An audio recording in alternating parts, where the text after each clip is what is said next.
2027 can still become a reality. It is 25 of May 2025. Láti iléeṣẹ́ Koiki Media, bringing the world closer to your doorsteps.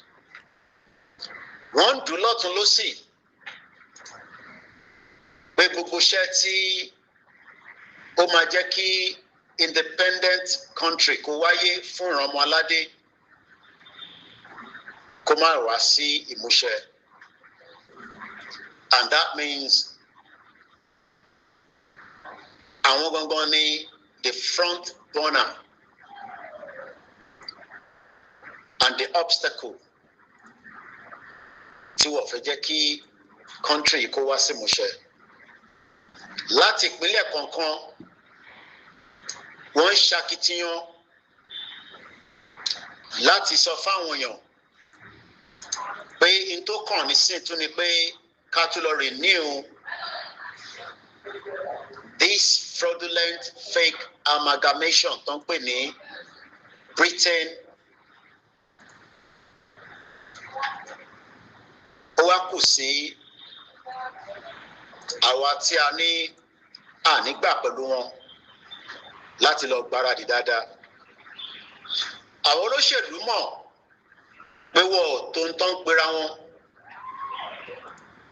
bọ̀tí tí wọ́n máa lò òun náà ni security láti threaten gbogbo àwọn ọmọ ìlú pé ẹnikẹ́ni tó bá darapọ̀ mọ́ wọn, táwọn bá gbọ́ pé ó darapọ̀ mọ́ àwọn tí wọ́n ń pariwo pé wọ́n fi dá dúró, wọ́n máa wá mú ẹ, wọ́n máa wá gbé ẹ, kódà wàá fojú ẹ̀wọ̀n náà wàá gbé lọ sí Àbújá. Mo tún sọ fún gbogbo àwọn olóṣèlú wa láti gómìnà ìpínlẹ̀ kankan, láti gómìnà ìpínlẹ̀ kankan, that ẹ ní láǹfààní láti sọ fún ọmọ Yorùbá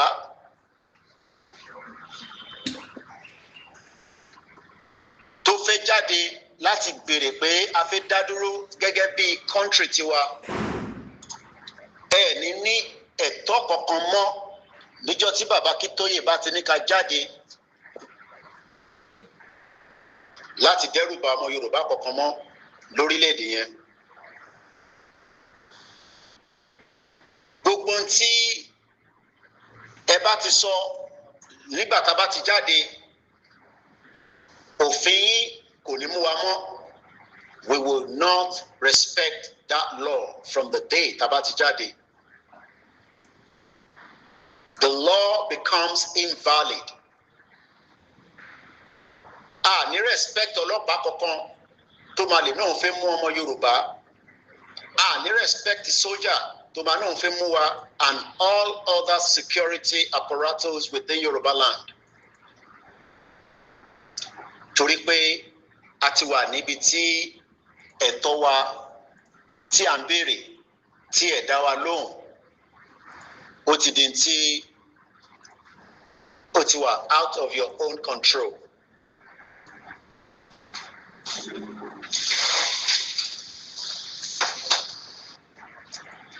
Ẹ sọ fún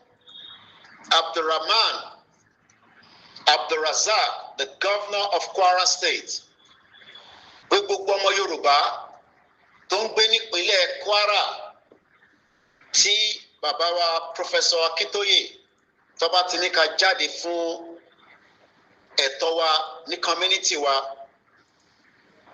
ọlọ́pàá kan gbọ́dọ̀ mú wọn, ọlọ́pàá kan dẹ̀ gbọ́dọ̀ dá wọn dúró látara pé nǹkan ń béèrè orí ìpínlẹ̀ yẹn ni wọ́n ti ń béèrè, kò ń ṣe ìpínlẹ̀ míì.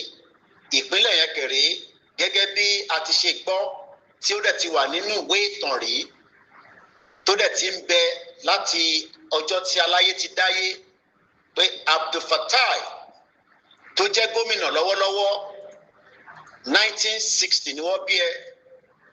That means pé ilẹ̀ Yorùbá jù ẹ lọ.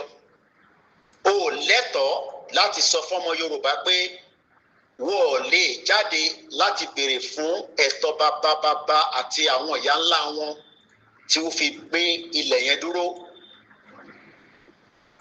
1960 tó bí ẹ ó fi hàn pé ọmọ 65 years nìyẹn ilẹ̀ Yorùbá jù ẹ lọ. Bí ẹ bá dẹ̀ kọ̀ tẹ́ ẹ gbọ́ gbogbo n tó bá tọ́ tó bá yẹ la máa ṣe fún state yín láti lè dá dúró kúrò nínú Nàìjíríà. Ìyẹn lọ bẹ́ẹ̀ fún gómìnà Kwara State àti deputy ẹ̀. Bí mo ti ṣe gbẹ́nulé Kwara mo wá sọ́dọ̀ Kogi, ìyẹn Ahmed Usman Ododo. Gbogbo àwọn ọmọ Yorùbá máa jáde nílùú Kogi State látara pé wọ́n fẹ́ dá dúró gẹ́gẹ́ bí orílẹ̀-èdè. Àwa fi ń sọ fún Olódó pé lóòótọ́ wọ́n ń sọ fún wa pé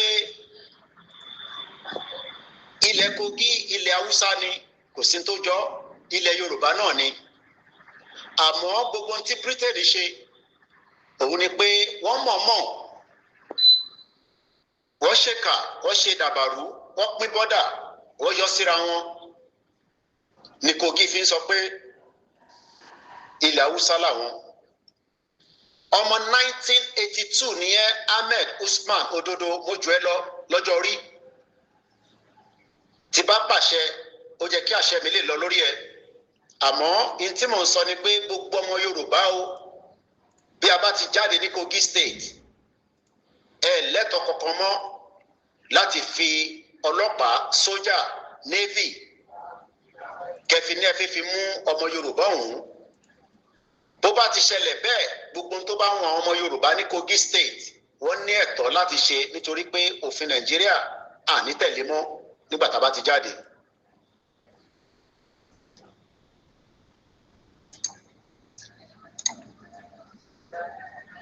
Mo wá bẹ̀ lọ sí àwọn ìpínlẹ̀ tó tún kù tí a ń pè ní Èkìtì State. Ẹ sọ fún gómìnà tó ń bẹ ní ìlú Èkìtì, ìyẹn gómìnà tó ń bẹ lọ́wọ́lọ́wọ́ nísìnyí tí a mọ̀ sí Bíọ́dún Oyèbánjí, pé àwọn ọmọ Odùduwà, àwọn ọmọ ìran aládé wọ́n ti dìde pé wọ́n fẹ́ gba ẹ̀tọ́ wọn kúrò lọ́wọ́ Nàìjíríà. Ìwọ wọ́n bí ẹ ní 21st of December 1967, that means pé ọjọ́ orí ò tí ì ju Nàìjíríà lọ débi pé ó máa jùlẹ̀ Yorùbá lọ. Àwọn bàbá tó bí ẹ, àwọn màmá tó bí ẹ pẹ̀lú àwọn gómìnà tí mo ti dárúkọ tẹ́lẹ̀, ilẹ̀ Yorùbá ju gbogbo yín lọ. A jẹ́ pé ìntẹ́yìn fẹ́ ni pé ìntàwọn British tó ṣì ń fẹ́ pé kílẹ̀ Yorùbá kó sì máa pàṣẹ lábẹ́ Britain. Ìyẹn ò ní lè ṣẹlẹ̀ mọ́, nítorí pé ẹ̀tọ́ wa là ń béèrè lábẹ́ òfin àgbáyé, àdẹ̀ tí ìrófin ìntàdẹ̀ sì ń béèrè fún kò tí ì pọ̀. Ìntà sì ń béèrè fún ẹ̀tọ́ wa ni, right wa ni, and that right will be respected. So ẹ sọ fún gómìnà tó ń bẹ ní Ondo State, Èkìtì State, níbi tá a ṣe wà, pé self-determination òun náà ń pè ní inalienable right. Láti gbogbo state yẹn àwọn ọmọ Yorùbá máa jáde níbẹ̀ láti béèrè fún ẹ̀tọ́ wọn. Ẹ̀tọ́ tó ń béèrè fún yìí kò ń ṣe pé láti wá fífi dàlúrú, àmọ́ bí state yẹn bá lo agbára ẹ̀ lórí àwọn ọmọ Yorùbá, ó ti di dandan pé ọmọ Yorùbá náà máa lo agbára tó bá ní lórí state yẹn. Torí pé n tí a gbọ́ nínú ìtàn òun ni pé state yẹn kò kí ń ṣe ilẹ̀ Haúsá, kò ń ṣe ilẹ̀ Ìgbò, ilẹ̀ Yorùbá náà ló sì ń pè bẹ̀. Ó dẹ̀ ti di dandan pé kí Abíọ́dún Àbáyọ̀mí Oyèbánjí tó bí ní December 21, 1967 kó mọ̀ dájú pé ilẹ̀ Yorùbá ló ń pè bẹ̀ yẹn o, kò ń ṣe ilẹ̀ Ìgbò, kò ń ṣe ilẹ̀ Haúsá. Tí a wá fẹ́ jáde fún ní Èkìtì State òun ni pé láti fi ẹ̀dùn ọkàn wa hàn, láti sọ fún gbogbo àgbáyé, láti sọ fún ara wa, láti sọ fún gbogbo aráàlú pé nílùú yìí o ẹ ní ẹ̀tọ́ kankan mọ́ láti sọ fún wa pé a gbọ́dọ̀ lọ dúró di 2027. 2027 is no longer in the picture and it has now been thrown out of the box. Bó bá wùn yín kẹ́ gbọ́, bó bá wùn yín kẹ́ náà ní gbọ́. Nígbà tí bàbá wa bá ti pàṣẹ pé ká jáde, ó ti di dandan pé àṣẹ tí yín kò ní lọ lórí tiwa mọ́, àní gbọ́n tẹ́ bá ń sọ. But for now, ẹ̀yin lẹ ṣe ń pàṣẹ as we wait patiently. Please pass this message across to the first three governors that I've mentioned, coming out to Ondo State. Gómìnà tó ń bẹ lóńdó lọ́wọ́lọ́wọ́, òun náà ni wọ́n ń pè ní Lucky Ayédatiwa. Lucky Ayédatiwa is the current governor of Ondo State. And as we know, he is also operating as Omo Yoruba, but representing Nigeria. Lucky Orimisan Ayédatiwa tó bí ní 1965. Ṣé rí pé gbogbo àwọn tí mò ń dárúkọ yìí, àìtí rẹ̀ ni tí ó ju ilẹ̀ Yorùbá lọ, gbogbo wọn pátá, they are still below the age of Nigeria as well. Because Nigeria Tamoleni, the 1914 fraudulent amalgamation was between 1914 till date. Tabanika wo calculation even all these governors are still not older than what is called Nigeria. Please pass the message on to the state governor that the Yoruba people will be coming out in Ondo State, and our right to self-determination will be respected across all the towns in Ondo State without any intimidation from the governor. The governor is not representing Yoruba people interest apart from the British interest by keeping the one Nigeria, which, whether expired or not, Yoruba land has been in existence for a very long time. Nigeria is only 110 years old. Lucky Ayédatiwa is not even 110 years old. So, àwọn bàbá bàbá, àwọn màmá màmá, the great-grandfathers of this particular gentleman are all known as Yorubas before the British fraudulent amalgamation of joining us together. So whoever knows the governor of Ondo State and each of the states that I've mentioned, cut out each of these parts for your state and circulate it to their SSA, their PA, and those that are their deputy governor, that the Yoruba people will come out and demand their right to self-determination, and we don't expect any attack from them. Lucky Ayédatiwa wants to defend Nigeria's interest. Every indigenous Yorubas, and I use the word indigenous because those are the true Yoruba people in the state, would have to defend themselves from the governor that wants to keep Nigeria, that is a fraudulent country put together by British in 1914, interest against the indigenous people, and we would defend ourselves and do whatever is necessary so that our attack from them, or their attack rather, if they're going to attack us, we would have to resist those attacks. We pray that each of these governors will not use British interest against us.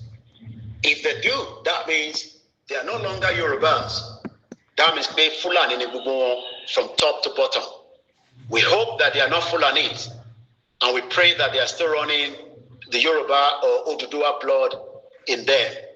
But till Lucky Orimisan Ayédatiwa, that took over from the late Governor Akeredolu, may so rest in peace, where many attacks continue even as we speak right now in Ondo State. He cannot defend Yoruba people from Fulani, and he cannot give us our true identity as the governor in the state. So we are not here to plead, because we are not pleading with any one of them. We are sending a direct message to them. This is a direct message, not a plead. You don't plead to get your freedom from those that wants to keep you together. You send a direct message, and I'm sending a direct message. This message is not coming from Professor Akintoye or Igboho. This message is coming from the Koiki Media platform. Just in case they don't wonder whether this is a message coming from Baba Akintoye. No. I am giving them this message ahead so that it will be in record that I came out on the 25th of May 2025 at exactly 18:23 p.m. local time, just to tell them directly that the Yoruba people will be coming out for a mega rally in 2025 to stop the renewal of the British entity called Nigeria again. So, Eitebamo lucky, Orimison, Ayedatiwa, to tread carefully with the Yoruba people in Ondo State by trying to say that people will be wrapped up and picked up because they're coming out for their rally across the state. Ni son officially, because officially, but we are prepping them and telling them ahead that they should not use force for anyone or try to intimidate anyone across the state. If they dare do so, Loki Aiyedatiwa will be held responsible for any death or attack on Yoruba people in Ondo State, because that is not Fulani attack anymore. Latibe, I come to the dancing senator, Ademola Adeleke. Again, most of them are below the age of 70 years old. They've done their best, and we are grateful, by running the empire called Nigeria for Britain. But for now, the indigenous people are demanding that that empire will collapse in Osun State by God's grace. And this is also a direct message to the dancing senator Ademola Adeleke, that we will not sit back and look if care is not taken during the rally and our people are intimidated because they're coming out. We will do exactly the other way around as well for you, as you have done to us.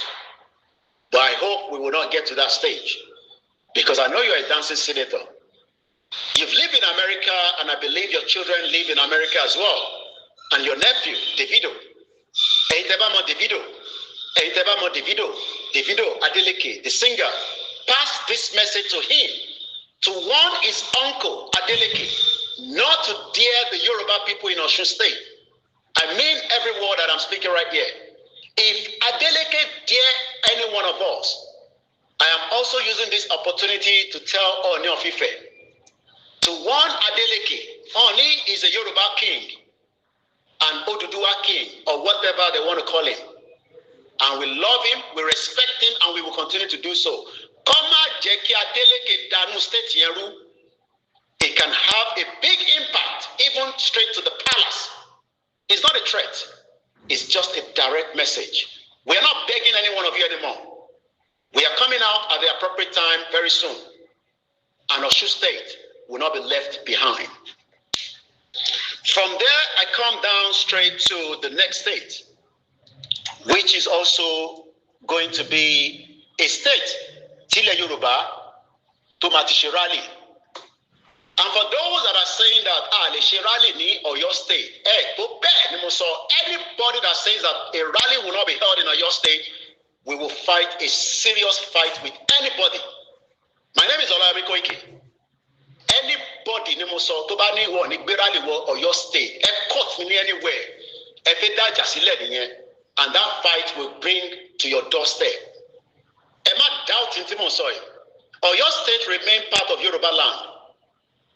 And we are telling Seyi Makinde, as he's going towards his final part of his governorship that he has enjoyed and taken advantage representing the British interest against Yoruba people.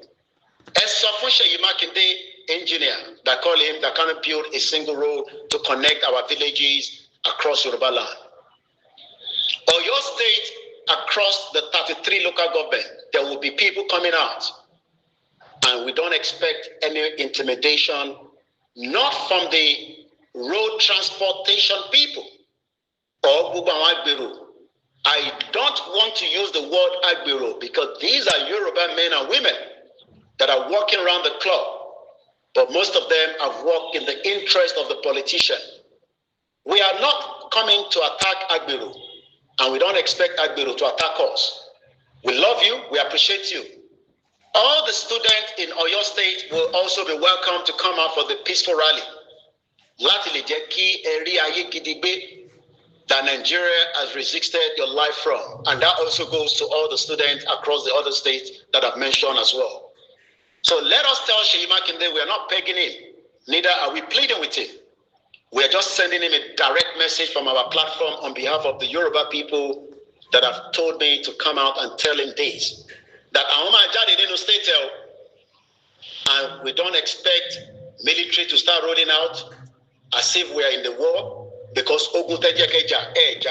there's war going on in Zambisa and across every part of Nigeria that we expect the military to have done what they need to do. But they failed to do so.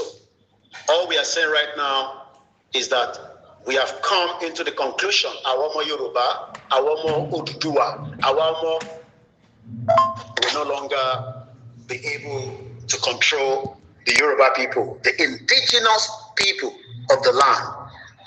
Bí mo ṣe ń pass message yẹn sí Ọ̀yọ́, I come back straight to Dapo Abiodun. They call you the prince. There's nothing wrong. And I probably just want to say to the governor of Ogun State, which is my own state,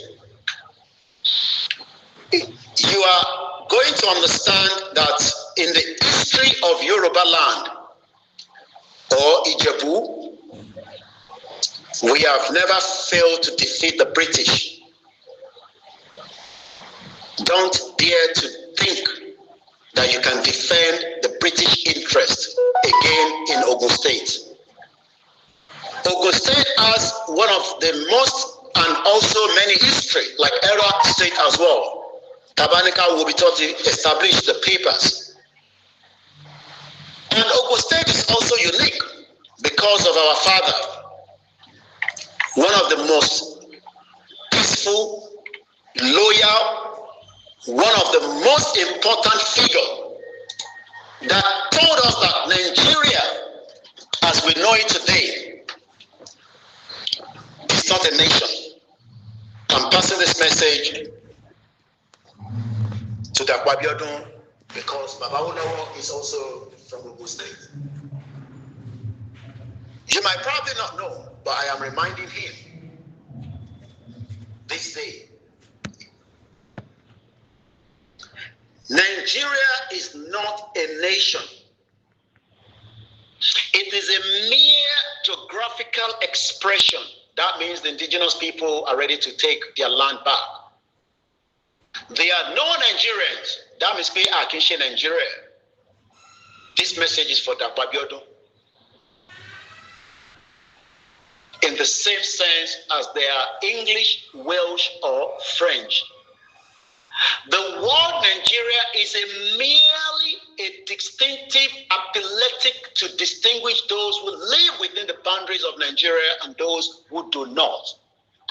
Anybody that knows the governor of Ogun State that was also born in 1960, Eric people born 1960, they are not even older than Nigeria. And yet, they believe that they can renew Nigeria on our behalf. Asikotito,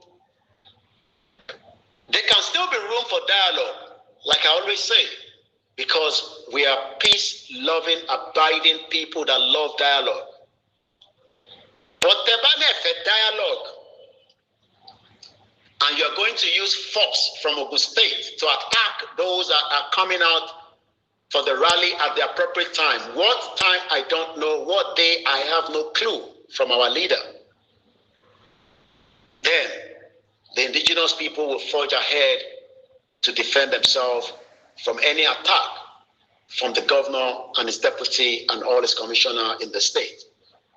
And Ogun State, I am from Ogun State. I don't want to expand it too much like I would have loved to. Kọ́má bá ní kí ló dé tó ṣe jẹ́ pé state ẹ̀ ló fi ṣe bẹ́ẹ̀. But ẹ wò wá dáadáa. Àwọn ọmọ tí ẹ tọ́jú tẹ̀ ń pè ara yín ní Nàìjíríà, wọ́n ní kí n sọ fún Governor Dapo Abiodun that we now want to have our independent country. Dapo Abiodun's birthday is this month, 29th of May. He was born. Gemini. Nílé parọ́ mọ́ gbogbo ọmọ kankan débi pé ẹ máa ráyè fi mú ọmọ kankan nínú state yẹn. The peaceful rally will go ahead in Ogun State across every network in the state. Gbogbo ẹ̀yin tẹ́ ń gbé lógùn state, tẹ́ ń bẹ̀rù táyà yín já. Dapo Abiodun will not be able to do anything. This is not EndSARS. This is not working towards to remain in Nigeria. We are working towards to exit Nigeria. And if anyone there try to stop, it will be something to affect one and their generation for a very long time. All the governors that I've mentioned till now. Gbogbo yín ẹ dàgbà tó Nigeria, and you cannot tell us what Baba Awolowo has told us about Nigeria, not to talk about what Professor Adebanji, the emeritus, has told us. We are not going to be violent, but we will not sit back, and fold our hands. And this is why this broadcast is a very special one. And this is for Ogun State. Unfortunately, this audio has been break into two.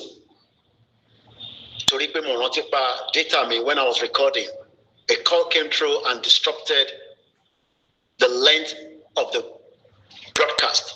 We will try to join it together as quickly as possible after the broadcast. But we have already talked about the previous governors, just in case. We come to the final part, that is Lagos State.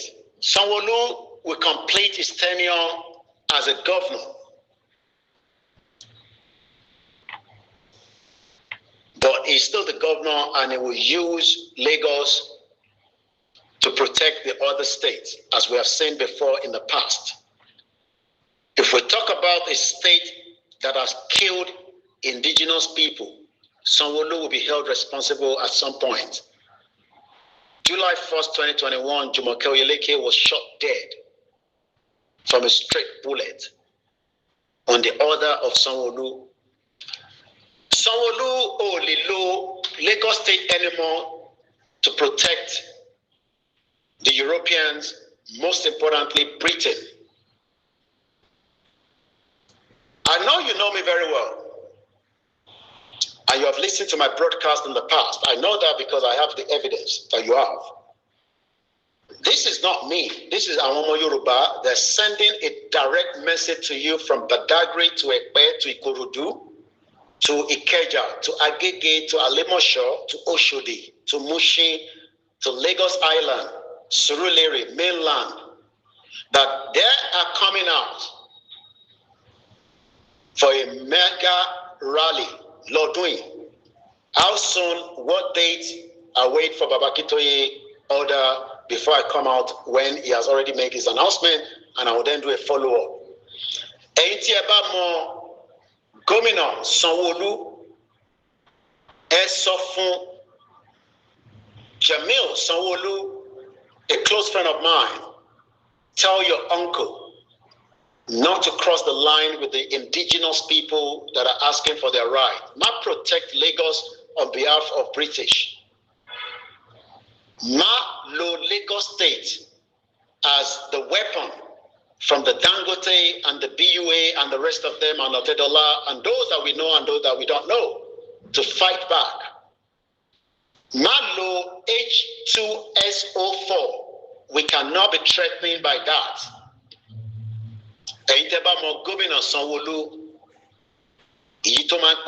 Point to finger like that. That the Yoruba people, the indigenous Omo Odudua, are now determined, extremely determined, to stop the 1914 amalgamation on our land, and Lagos is part of Yoruba land. And if someone who thinks he can use the resources that is also from Yoruba land to fight indigenous people, there will be a total chaos. From Lagos to Ogun State, all the way to Oyo, to Osun, to Ondo, to Ekiti, to Kwara, to Kogi, there will be anarchy, there will be crisis across all those states. Please warn him and tell him that the Yoruba people, the Odudua people, the Iromo-Alade do not want to remain one Nigeria, because one Nigeria is a fraud. And we are going ahead to have our own independent country. Teba doubted. Let me put it back on record.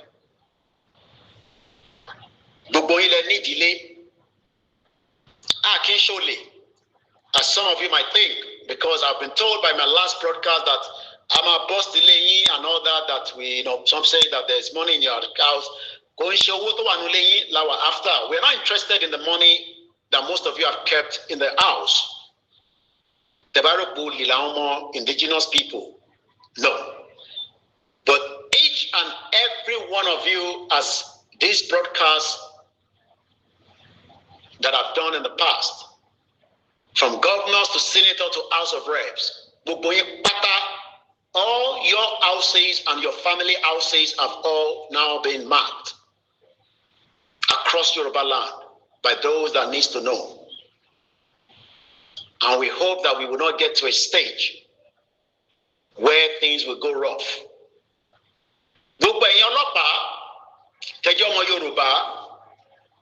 I have always come out to say that we will never attack you from the last 5 years, and that still remains the same.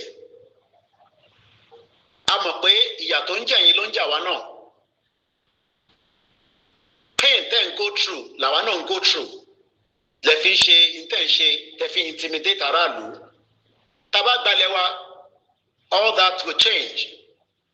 But Tabaroyon Nisheru, Afitomogenio, Oyeyi, Yemushefi Yoruba Soro, Mumakoshe translate. Tabaroyon Nisheru, Afitomogeni. Gbogbo àwọn ọmọ tó máa jáde pátá ní gbogbo ìpínlẹ̀ wa, ọlọ́pàá kan gbọ́dọ̀ mú ìbọn tí ó wà lọ́wọ́ ẹ̀. Bóyá o rò pé bó o bá ṣe àní mú ẹ, àní rí ẹ. Máa rántí pé àwọn fámílì ẹ, àwọn ọmọ ẹ, ìyàwó ẹ, bó kó wọn lọ sí north, aláwọn èèyàn wa ní north, tó ní láti wálé. They would also mark you down. Ẹ má lo weapon fi attack ọmọ Yorùbá, tó bá ní kẹ́ jáde kẹ́ wá ṣe. You have the right to remove the uniform, because Nigeria will dissolve. Nigeria is going through a very, very last stage of its lifespan. And we still want to make you available. Tabadile Leri, yes, a lot of you will be trained again. But Tebani, FLO interest our governors tí wọ́n máa pàṣẹ fún yín látòkè láti wá fi attack ọmọ Yorùbá. Nígbà tá bá jáde fún rally,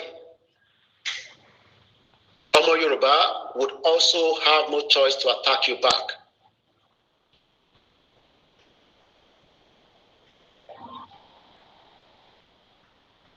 I'll repeat that again. Ẹ̀yin ọlọ́pàá gbogbo ìpínlẹ̀ state wa, we love you, we appreciate you. Àwọn tó jẹ́ Yorùbá ni mò ń bá sọ̀rọ̀. Torí àwọn ẹ̀yà tó kù máa ṣe tí wọ́n bá rán wọn. Àádẹ́ ṣe tó yẹ ká ṣe fáwọn yẹn. Bọ̀ fẹ́yìn ẹ má ṣe. ẹ má ṣe. And I'll just leave it like that. My name is Olayomi Koiki, popularly known as Koiki Media, speaking on behalf of millions of Yoruba people that have been oppressed by the British 1914 amalgamation that is going to wind down. Manukis tó wà lọ́rùn yẹn àwọn wíìgì kan náà ni mo wọ̀ fún yẹn náà gbogbo ẹ̀yin mọ́mì mi ẹ wá patronize mi mo láwọn ìtí àwọn big mọ́mì tó máa lò láwọn fine wig gbogbo ẹ̀ ló wà ń bíbà ojú òní tìyìn tẹ́ bá ti pè mí àjọ ṣe fídíò call máa fi àwọn wíìgì yẹn hàn yín mi ò dẹ̀ ṣe kò gbà mi ò wọ́wọ́ ọmọ kó lọ́lẹ̀ kó dowó ẹ tètè pè mí kí n tètè bá yín ship ọjà yín ẹ tètè pè mí kí n tètè bá yín ship ẹ̀ kí ó tó di wípé a máa ṣe ọdún ní agbára Ọlọ́run ọdún ayọ̀ la máa ṣe àníṣọdún ìbànújẹ́ ire owó ọmọ àlàáfíà ẹ̀mí gígùn ajẹ́ títí wa lẹ́yìn yẹn gbogbo ẹ̀yin tí bá fẹ́ ra spiritual items kí ló ń bà yín lẹ́rù kí nìkan náà tẹ̀ ń dojúkọ tí ẹ̀ mọ̀ bẹ́ ṣe fẹ́ ṣe tẹ́ ẹ̀ mẹ́ni tẹ́ fẹ́ pè Jésù lẹ máa pè òun la bá ní ṣe tí kì í dání òun lọba tí ń sọ ìṣòro ẹ̀dá di ìpẹ̀tẹ́lẹ̀ òun lọba tó ń gbọ́ àdúrà tí a bá pe Jésù bó ti tó àti bó ti yóò máa gbàdúrà irú kí ló ṣẹlẹ̀ sí yín ṣé ọṣẹ àánú lẹ fẹ́ ni àbí ọṣẹ ìṣẹ́gun àbọ̀ṣẹ wẹbi wẹ ìpè àbí ọṣẹ arọ́bí kámẹ́rà ò gbé tán ṣẹ́rí gbogbo báyìí lọ báyìí ọjà spiritual items òun ló wà ń bẹ̀ ọjà spiritual items òun ló wà ń bẹ̀ díẹ̀ lẹ́rí tẹ́ bá wo lọ sókè báyìí spiritual items ló wà ń bẹ̀ àwọn lọ́fíńdà lóríṣiríṣiríṣiríṣi kò sírú lọ́fíńdà náà tí mi ò ní this is big Miss Paris pátápátá ilá pátápátá medium size nìyí small kékeré ó wà 77 wà Divine Grace wà Miracle wà Holy Michael wà ọ̀nà ńlá wà Back to Sender wà gbogbo pef ni mo ní anything spiritual items comes to Lady K Ìfẹ́ Olúwa show the baby of Yoruba nation tó bá wá jẹ́ àwọn ṣe aṣínà náà ni ó wà available tó bá wá jẹ́ pé àwọn ṣe àánú lóríṣiríṣi it depends on what tẹ bá fẹ́ ó depend lórí nǹkan tí ẹ bá fẹ́ àti nǹkan tí ẹ bá là kọjá ogun kan ò ní lelele kólúwa má ṣe ẹ tọ́jú ara yín ẹ dira ilé ayé yìí ilé ayé ogun ni ọmọ tó bá ní ògo ló máa ń lógun èèyàn tí ò lógo kò ní lógun èèyàn tí ò ní ògo kò ní ní kí ni mo pè kò ní ní ogun so ẹ patronize mi ẹ pè mí ẹ sọ nǹkan tẹ bá fẹ́ ẹ tó bá jẹ́ títí awẹ bíwẹ ìpè ní awẹ ègún gbé ẹrù padà fẹ́ lẹ́rù Back to Sender àwọn ṣẹṣẹgun lóríṣiríṣi èyí tẹ bá ti fẹ́ ẹ pè Lady K and they are all what 100% confirm mo lò mí ò ríṣẹ́ Ọlọ́run ò ní jẹ́ ká rí rẹ̀ kì í ṣe títí wá ń bí lórúkọ Jésù ẹ lò kẹ ríṣẹ́ kẹ ní testimony ayọ̀ kẹ mọ̀ pé Kristi ni ọba Jésù lolúwa tó ń gbàdúrà àwọn spiritual items mi ẹ má sọ wípé mùsùlùmí ni yẹn ní tọ́jú ara yín àdúrà ló ń gba agbára kan Ọlọ́run kan náà lájọ pé Ọlọ́run kan ṣoṣo ló dó níṣẹ̀ṣe ló dá Jésù ló dá ọmọ Jésù bí àwa báyìí ló dá ọmọ ànábì Ọlọ́run kan ṣoṣo ló dá wa tí ò pé méjì ọ̀kan ṣoṣo ni kò pé méjì so bó ṣe jẹ́ nìyẹn tó bá sì jẹ́ àwọn kan tẹ lè lò fún ọfà òun náà lẹ bá tún fẹ́ ẹ pè mí ó wà available tó bá jẹ́ pé ẹni tí brain ẹ̀ dán tí ò kí ń rántí nǹkan tó máa ń gbàgbé nǹkan tẹ lè lò ó wà available èèyàn tó bá máa ń mú kú mu àwọn nǹkan tẹ lè lò ó wà available tó jẹ́ wípé gbogbo kíní yẹn ó máa ṣe kíni ó máa dópin túbú rẹ̀ mọ̀ ẹ̀yẹn ṣáà ti pè mí ẹni tí tẹ bá ti mọ̀ wípé yes this still has to do with spiritual and you need to fight the battle with spiritual something just contact me and I assure you that you will never regret patronizing Lady K just try it and see ẹ mọ̀ pé Jésù ni Olúwa bó ṣe jẹ́ nìyẹn lẹ́yìn yẹn gbogbo èyí tẹ́ fẹ́ lo àgbo jẹ̀díjẹ̀dí àgbo ti dé sí Canada o àgbo jẹ̀dí ti dé manpower ti dé ti diabetes ti dé yes manpower rẹ o manpower ajẹ́bídán tí mo fọwọ́ ìsọ̀yà fún yín òun ni tẹ bá lò tẹ bá fi dóbò tí ò bá ṣiṣẹ́ bẹ́ ṣe fẹ́ ẹ pè mí máa dáwọ́ yín padà fún yín confam ni ó ti wà ní Canada ń sìn gbogbo ẹ̀yin Lady K Canada mo ti fẹ́ rà Canada mo fẹ́ rà ó ti wà available báyìí o òun nìyí o àgúnmu pakuru mọ́kòdó dáadáa gbogbo ẹ̀yin mọ́mì mi tẹ like cucumber dáadáa ẹjọ́ torí Ọlọ́run kì í ṣẹ̀ṣẹ̀ o kì í ṣàwọn èmi ọmọ yín náà like ẹ èmi èyí tọyàn mo like ẹ mo kúndùn ẹ mo kó jẹ oúnjẹ ni àjẹ fresh ni ẹjọ́ nǹkan tẹ máa lò ní tí dádì bá sọ fún yín wípé àwọn ti dàgbà àwọn ò lè papò mọ́ káwọn ọdún dáadáa mọ́ ẹ má dáadáa dì lóhùn ẹ má dá wọn lóhùn ẹ sọ fún wọn pé yóò ṣe titi yín ẹ já ìtìjẹ́ kó gbé àgúnmu imú lura kò ní side effect kankan ewé àti gbòógì ni wọ́n fi ṣe ohun táwọn baba ńlá wa ti lò látìgbà ìwáṣẹ̀ lélẹ̀ ẹ gbé lura kẹ wá bẹ̀rẹ̀ sí ní dóbò lọ ṣíbí kan ní lọ́sẹ̀ ẹ má lò lójoojúmọ́ ẹ má lò 3 days ṣíbí kan òun ní lọ́sẹ̀ kẹ wá wo bó ṣe máa jẹ́ sí ojú òní ti wà lẹ́yìn yẹn ti gẹ̀dígẹ̀dí lélẹ̀ gbogbo ẹ̀yin tí gẹ̀dígẹ̀dí ti pa oko yín gbogbo ẹ̀yin tí gẹ̀dígẹ̀dí ti gba ògóró ẹ̀yìn ọ̀pá ẹ̀yìn lọ́wọ́ yín gbogbo ẹ̀yin tẹ́ lè bẹ̀rẹ̀ mú nǹkan gbogbo ẹ̀yin tẹ́ lè jákì dáadáa mọ́ tó jẹ́ wípé jẹ̀díjẹ̀dí ti jẹ́ kẹ́yìn yín kó stiff ẹ wò òun ní gbogbo jẹ̀dí yẹn lẹ máa yà dànù ẹ máa yà báyìí at least ó kéré jù kò sí bára yín ṣe lè strong dákú tó ẹ sì wọ tọ́ílẹ̀tì ẹ̀ máa rùn ó kéré nìyẹn ó kéré ni mo sọ fún yín ó máa kó gbogbo jẹ̀díjẹ̀dí yẹn ó máa kó dànù ni eléyìí náà ẹ̀mélòó lọ́sẹ̀ ẹ̀méjì lọ́sẹ̀ ó depend ni o tí jẹ̀díjẹ̀dí yóò bá pọ̀ lára yẹn lò lẹ́ẹ̀kan because kọ́tàwa náà lò ní I know how it works mo mọ bó ṣe ń ṣiṣẹ́ ẹ lò ní ẹ̀ẹ̀kan lọ́sẹ̀ bọ̀ tí jẹ̀dí yẹn bá ti di ògbóǹtarìgì ẹ bá mi lò lẹ́ẹ̀mejì lọ́sẹ̀ instruction bẹ́ẹ̀ ṣe máa lò wọ́n ti kọ́ gbogbo ẹ̀ sí lẹ́yìn yẹn ti diabetes èwo lélẹ̀ manpower kékeré lélẹ̀ okay kékeré wà ní ńlá wà manpower yẹn this is the small size this is the big size same thing jẹ̀díjẹ̀dí náà big size wà small size wà mo fẹ́ fi ti diabetes hàn yín ni o kódà àwọn tó ń pè mí lọ́tún lósì ṣe ni mo ní kọ́ lò bẹ̀ wọlé ẹ̀fún pálí ńlá kan ló wà bíbà ti diabetes náà ìyẹn náà ṣe kí ni ti manpower àti jẹ̀díjẹ̀dí ló pọ̀ jù òun ló pọ̀ jù ń bẹ̀ ti diabetes ti diabetes náà ṣàwà tí bá tètè rí torí mi fẹ́ kẹ̀kẹ́ mo ti diabetes ni this is for diabetes ti diabetes lélẹ̀ ṣe ti rí wọ́n kọ́ sí diabetes confam ni àjẹbídán bẹ́ẹ̀ ṣe máa lò ó ti wà lára ẹ̀ kò sí lọ́kábọ̀ níbẹ̀ gbogbo ẹ̀ ló ṣe kí ni ló ṣiṣẹ́ dáadáa so ẹ pè mí gbogbo ẹ̀yin tẹ́ nídìí ẹ pè mí ojú òní tìyìn lẹ́yìn yẹn gbogbo ẹ̀yin tẹ́ bá fẹ́ ra purse owó ẹ̀yin tẹ́ fẹ́ ra earring àwọn fine earring mo sọ fún yín wípé àwọn ọjà tuntun ti dé bẹ́ẹ̀ ni kò sí àní-àní bẹ́ẹ̀ kò sí rọ́bẹ̀ bíbá ìhá yéè àwọn fine ọjà ó tuntun ti ṣe kí ni ó ti wọlé dé ẹ jẹ́ ìwà display ní díẹ̀ fún wa kí n fi díẹ̀ hàn wá ná ẹ jẹ́ fi díẹ̀ hàn wá àwọn fine jewelries fine earring àwọn kan wà tí mo ti já àwọn earring tó fine ó ti ṣe kí ni ó ti wà available ọjà wa ò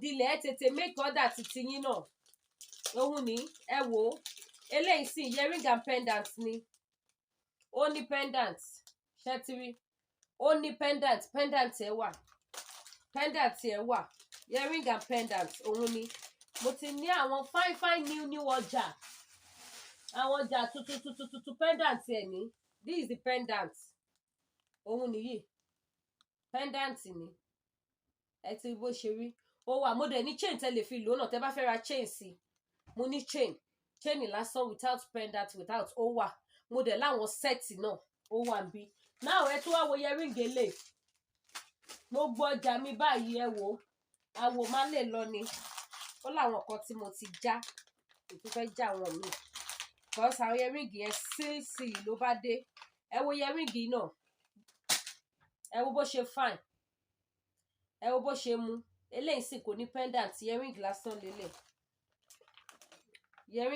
lélẹ̀ ó fine gan bí o ṣe kò gbà lọ́lẹ̀ kó dowó lọ́jà mi lọ́lẹ̀ kó dowó ni ẹ tún wọlé ẹ má jẹ́ kí n já ilé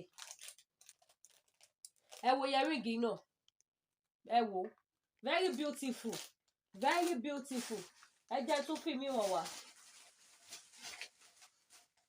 ẹ jẹ́ tún fi earring mi hàn wá.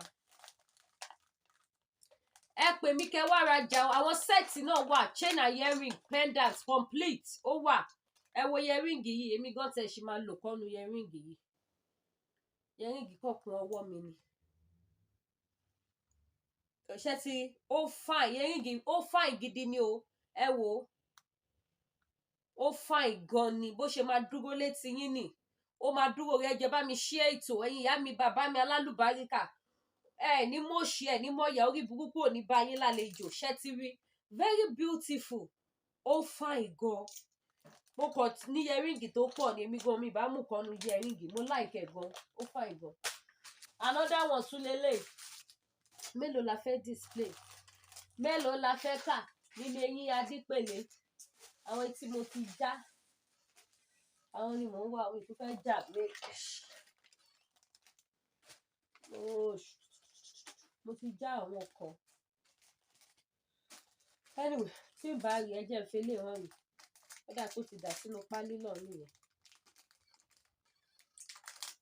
má jẹ ń já ilé ẹ wo ilé náà báyìí ẹ wo earring ṣe ti rí ó fine gan very beautiful so ẹ pè mí kẹ́ patronize mi mo láwọn ọjà lóríṣiríṣi mi báyìí pọ́ọ̀sì náà wà oyin original náà wà so ẹ pè mí kẹ́ wá bá mi rajà ojú òní tí àdúrà gbogbo wa máa gbà lágbára Ọlọ́run èyí tẹ́ bá nídìí òróró àánú òróró ìṣẹ́gun ó wà àwọn spiritual items lóríṣiríṣi àgbélépọ̀tà dábì padà sórí oníbi ìtúwọ̀ àwọn àgbà ẹ̀bẹ̀ àwọn àgbà arọ́bì gbogbo ẹ̀ lóríṣiríṣi ọṣẹ àánú àrìnàkóre aṣínà ọlà gbogbo ẹ̀ òun ni ó wà available gbogbo ẹ̀yin tẹ́ wojú Ọlọ́run fún ọkọ ó wà available ń tẹ́ máa lò is available Ọlọ́run á dẹ̀ ṣe ọkọ alálùbáríkà ọkọ títí yín tó máa bá yín kalẹ̀ kì í ṣe àwọn tó máa gbé yín tó máa jù yín lẹ̀ gbogbo ẹ̀ ló wà níbí báyìí ẹ̀yin tó sì jẹ́ wípé kí ni owó lẹ́yìn wá nǹkan tẹ́yin náà máa lò ọṣẹ àánú ni jalè bá tèèyàn jẹ́ Ọlọ́run ò kọ ájò ilé ayé yìí èèyàn gbọ́dọ̀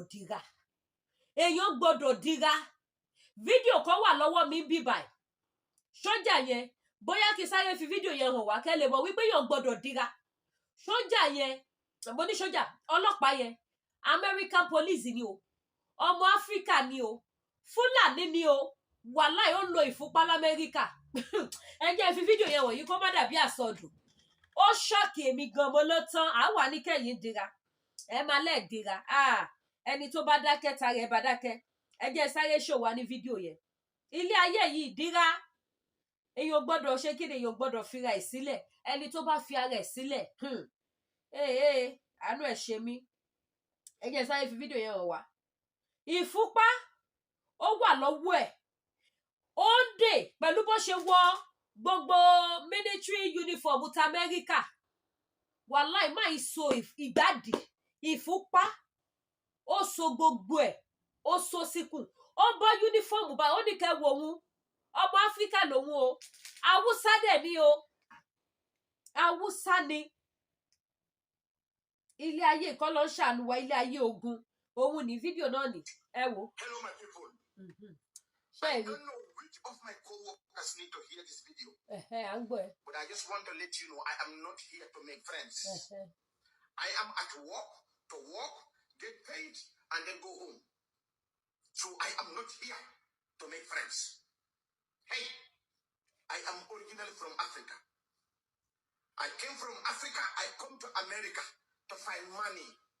I don't come to America to make friends. I don't come to America so that you guys can pray for me. No. I come from Africa. I come to America to work, get paid, and then I go home. So I don't know which of my motherfucking co-workers need to hear this. I am not here to make friends. I am here to work. And then I go home.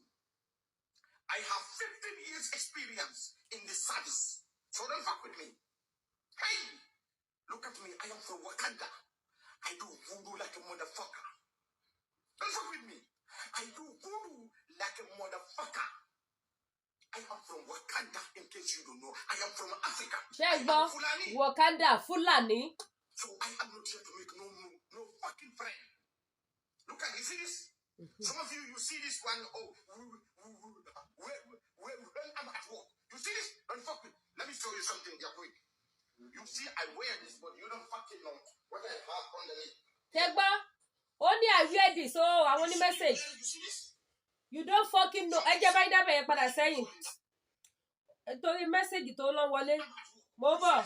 Boss, ẹ jẹ́ sáré analyze mẹ́ fún yín. Ó ní Africa lòun sọ country tó ti wá, ó ní Fúlàní lòun. Ó lòun wá sí America wá ṣiṣẹ́ yín wà lóyìnbó ẹ̀ dira ẹ̀ tọ́jú ara yín. Ẹ jẹ́ pé mi àdúrà ló ń gba agbára kọ́. Ó lòun wá sí America wá ṣiṣẹ́, òun ti ní 50 years experience. Ó ní ẹrí pé òun wọ uniform ẹ̀ mọ nǹkan tó wà London, nǹkan tó wà London ló fẹ́ gbé jáde, ẹrí ohun tó gbé jáde. Ẹ̀wọ̀n tó so mọ́wọ́ táwọn máa pè ní kébékébé ní Nàìjíríà tọ́mọ ò bá tètè wá ní ẹ lọ ra kébékébé fún lọ́wọ́ mọ́là kẹsọ́mọ̀ díẹ̀ kẹsọ́mọ̀rún ẹsẹ̀ ó máa tètè yìn. And it's true, those things ó ṣiṣẹ́, those things work. Ẹ lọ wo àwọn tó ń tọ́ ọmọ ní ìlànà ìbílẹ̀ ní Nàìjíríà, wọ́n á ní ẹ ra kébékébé sọ́wọ́ ẹ̀. Tọ́mọ bá ń ṣe teyín kébékébé lọ́ máa ní kó ra, ọwọ́ Fúlàní lọ́ ti rà o. Bí irin lásán báyìí lẹ máa pe kinní yẹn, ọ máa wọ̀ sọ́mọ lọ́wọ́. Ọmọ yìí ò ní ṣe teyín mọ́, kò ní máa gbóná mọ́. Kí ló fi rẹ irin yẹn? Kí ló fi rẹ? Wọ́n á ní ẹ ra kébékébé sí díẹ̀ tọ́mọ ò bá fẹ́ jókòó lásìkò tó yẹ kó jókòó kégungun ẹ̀yìn ẹ̀ lè le. Á dẹ̀ jókòó tó bá ti sómọ̀dì. Tọ́mọ bá kọ̀ tí òun wọ́n á ní ẹ ra kébékébé sí lẹ́sẹ̀. Wọ́n á dẹ̀ rà sí lẹ́sẹ̀. Ọmọ á bẹ̀rẹ̀ sí ní ṣe kátá ẹsẹ̀ yá á rìn. Ẹ wá gbọ́ ohun tí Fúlàní so mọ́wọ́. Ó ní ohun tó wà lọ́wọ́ òun, ẹ má rò bọ́dínárì ni o. Ó lẹ́rí tóun wọ uniform. Ẹ bá mi pín ètò yìí, ẹ̀ṣẹ́ rí ilé ayé yìí tó bá dákẹ́ tara ẹ máa bẹ́ẹ̀ dákẹ́. Ẹ dira gbogbo ọ̀nà tẹ́ bá lè gbà fi dira. Ìyá mi bàbá mi, ẹ dira, ẹ bá tèèyàn jẹ́, ayé ò ní bá titi wa jẹ́. Bá tèèyàn jẹ́, ayé ò ní bá titi wa jẹ́. Àwọn kan wà from nowhere, you will just be seeing them. Wọ́n á dẹ̀ máa gbógun tiẹ̀, wọ́n máa gbógun tiẹ̀ from nowhere. Ó ṣẹ̀wọ̀n òòrò wọn. Ẹlòmíì gan ò mẹni tó sàsì ẹ̀, wàá kàn máa rí àlàlà burúkú, wàá kàn máa rí sáì burúkú, wàá kàn máa rí pọ́n ètè láàrin èèyàn, oríṣiríṣi kan burúkú ṣẹlẹ̀ sí ẹ. My mommy is my daddy. Ẹ má gọra yín, ẹ dira o. Bible gan sọ lóhun tó bá ní ni kò fi rẹ̀mí ẹ padà. Ẹ dira. Ẹ jẹ́ ká continue fídíò yẹn. Kẹ́ wo ohun tó máa gbé jáde. Èho Haúsá tó ń ṣiṣẹ́ l'Amẹ́ríkà. Country wo lẹ́yìn wá wà tẹ́lẹ̀ ní dira. Let me show you something real quick. Oh yeah, show us. You see, I wear this, but you don't fucking know what I have underneath. Here. You see me wearing, you see this? You see? They keep it falling down. You see this? Ṣẹ́tìrí. Fídíò yẹn ò jù bẹ́ẹ̀ lọ. Fídíò yẹn mo sì máa gbé wá fi ṣe live show. Ṣẹ́tìrí. Nígbà tó ṣí zip ẹ rí gbogbo ìfúnpá òǹdè lóríṣiríṣi, kì í ṣe òǹdè oríṣi kan, kì í ṣe méjì, kì í ṣe mẹ́ta ló wà nísàlẹ̀. Ìgbàdí ó wà, àlùwò ó wà. Ẹni ń ṣiṣẹ́ l'Amẹ́ríkà nù o. Ọmọ Fúlàní tó ń ṣiṣẹ́ l'Amẹ́ríkà ni ẹ ṣáà rí uniform ẹ̀, ẹ rí bàjẹ́ Amẹ́ríkà, ẹ rí kinní. And this is not the first video tí màá máa ṣe. Òun ló ṣe fídíò nígbà kan tó wọ́n àwọn èèyàn pé kí wọ́n wà very careful pẹ̀lú fóònù. Máì máa ń ṣe fídíò gan tó máa ń release ẹ̀ fáwọn èèyàn. Kò ní àní-àní nínú, ó máa ń sọ òtítọ́. So ẹ jẹ́ ká dira, ojú òní tì wá o. Ní kó sọ́wọ́ gbogbo ẹ tẹ́ bá need àwọn nǹkan spiritual tẹ́ lè lò for yourself to clean yourself. Ẹlòmíì wà, ó máa gbé ṣẹ́fù, kò sí irú iṣẹ́ ìṣẹ́gun tó lè lò kò kí ń ṣiṣẹ́. Èmi sọ fún yín wípé Jésù lọ́ba. Ẹ pè mí ohun tẹ́ máa lò tó máa ṣiṣẹ́ wà. Tó jẹ́ spiritual thing, ó máa ṣiṣẹ́. Ẹ máa curse breaker ó wà. Gbogbo ègún yẹn ẹ máa wẹ̀ dànù, èpè yẹn ẹ máa wẹ̀ dànù. Ibi á padà tó níbi lọ. Ẹ̀yin ṣáà má bà tèèyàn jẹ́. O ò lè má bà tèèyàn jẹ́ kó wá ní pé kí tiẹ̀ dà o. Bọ́rọ̀ ayé ìṣeré nìyẹn. Ẹ jẹ́ ká jẹ́ onínú mímọ́, ọlọ́kàn mímọ́, oníwà mímọ́. That is why I'm always proud of myself. That is why téèyàn bá ṣe nǹkan mí fún mi, àdàbí ahọ́n ni mo máa ń lò pé àdàbí tí n bá ṣe irú ẹ̀ fún yàn. Mi ò kúnlẹ̀ sí kọ̀rọ̀ pé Olúwa bá ti lágbájá jẹ́ fún mi. Olúwa ṣe lágbájá ní ṣe kíbá. Mi ì ti torí pé mo jọ́mọ ìyá sẹ̀lẹ̀ kí n wá wọlé àdúrà àtàwẹ̀ tí èèyàn kan pé kí tiẹ̀ kó bàjẹ́. Mi ò ti torí pa fún mi ní ẹ̀bùn kí n fi bà tèèyàn jẹ́. Àdàbí ni ó jà ojú èpè lọ. èèyàn mélòó ló lè ṣe bẹ́ẹ̀? Ẹlòmíì á fún wọn lẹ́bùn, wọ́n dẹ̀ fi ń ṣiṣẹ́ ibi, wọ́n dẹ̀ fi ọwọ́ ọlá yẹn gbáyàn lójú. Ẹ̀yá mi bàbá mi, fídíò yìí ti ń gùn jù, ẹ jẹ́ ká dira, ẹ jẹ́ ká dira, ẹ jẹ́ àtọ́jú ara wa, àdúrà wa gbà, àní ṣàṣetì, àní ṣàṣedànù, àní báwọn rìnrìn àjò àlọ èdè gbogbo bí tá bá wà, afẹ́fẹ́ àlàáfíà Ọlọ́run alààyè ló máa fẹ́ sí wa, ibi ò ní jẹ́ tiwa tọmọtọmọ. Tá bá wá rí ẹni tí bàtà ń ta lẹ́sẹ̀, Ọlọ́run ẹ̀mí àwọn wòlíì á bá wa bò owó ìtura sí. Kò sẹ́ni tí ò ní ṣùgbọ́n kan tàbí méjì tó face, bẹ́ẹ̀ ni, but kò gbọ́dọ̀ ṣe kí ni, kò gbọ́dọ̀ ní percentage, kò gbọ́dọ̀ wọ 1% láyé. A gbọ́dọ̀ tètè dá padà kó wà ní 0. Tó bá wà ní 0 bó ṣe nìyẹn, bó ṣe jẹ́ nìyẹn. Ẹ ṣé gan. Ẹ má gbàgbé láti subscribe sí YouTube channel mi. Ẹ má gbàgbé láti pè mí fún àwọn wíìgì lóríṣiríṣi èyí tẹ́ bá ti fẹ́, ẹ pè mí. Bó jẹ́ àwọn long wig gbogbo ẹ̀ ló wà, bó jẹ́ short one gbogbo ẹ̀ ni mo ní, bó jẹ́ àwọn afro gbogbo ẹ̀ ló wà, bó jẹ́ àwọn afro tó jẹ́ oní coils àwọn bob wọ̀nyẹn gbogbo ẹ̀ ni mo ní. Ẹjọ́ ẹ wá rajà, ojú òní tì yín. Gbogbo lọ́wọ́ ní Lady K ọmọ bá ní àtọ̀rọ̀, ojú òní tì yín mi níwáyé tí ẹ ṣé gan ire o.